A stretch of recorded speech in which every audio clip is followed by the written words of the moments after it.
আসসালামু আলাইকুম। আশা করি সবাই ভালো আছেন। আজকে আমি আপনাদের সাথে বাসায় যাতে খুবই সহজে বেলের শরবত তৈরি করে পরিবেশন করতে পারেন সেটাই শেয়ার করব। আর এটা কিন্তু খেতে এতটাই ভালো লাগে যে ছোট বড় সবাই পছন্দ করবে। আর এই ভিডিও দেখে যদি আপনাদের কাছে ভালো লাগে, আমাকে সুন্দর সুন্দর ভিডিও সামনে চ্যানেলে দেওয়ার জন্য উৎসাহিত করবেন। আর সেজন্য সাবস্ক্রাইব, লাইক, শেয়ার করে নেবেন।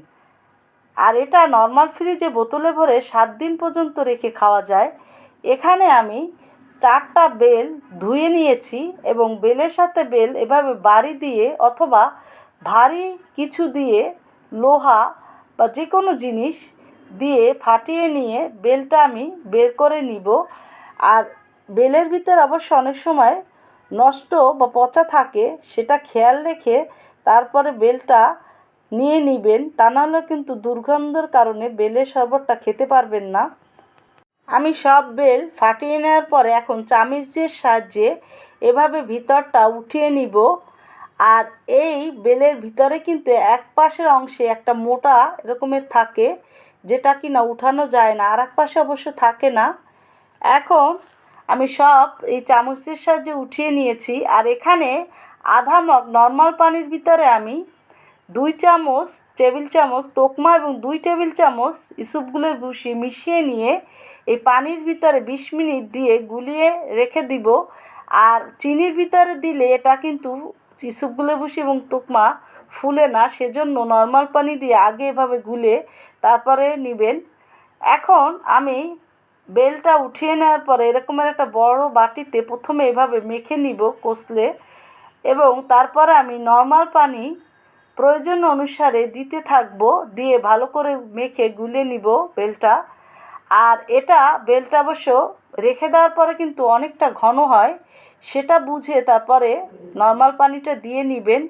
আর ঘনটা আপনাদের পছন্দ মতো করে নিতে পারেন। এখন আমি বেলটা ভালো করে এভাবে কষলে নিয়ে বিচিটা এবং আঁশটা বের করে নিব। এটা অবশ্য চাইলে আপনারা ছাঁকনির পরিবর্তে হাত দিয়ে করে নিতে পারেন, সেক্ষেত্রে সময় লাগবে বেশি, আর অতটা ভালো বিচি এবং আঁশটা পরিষ্কার হবে না আর কি।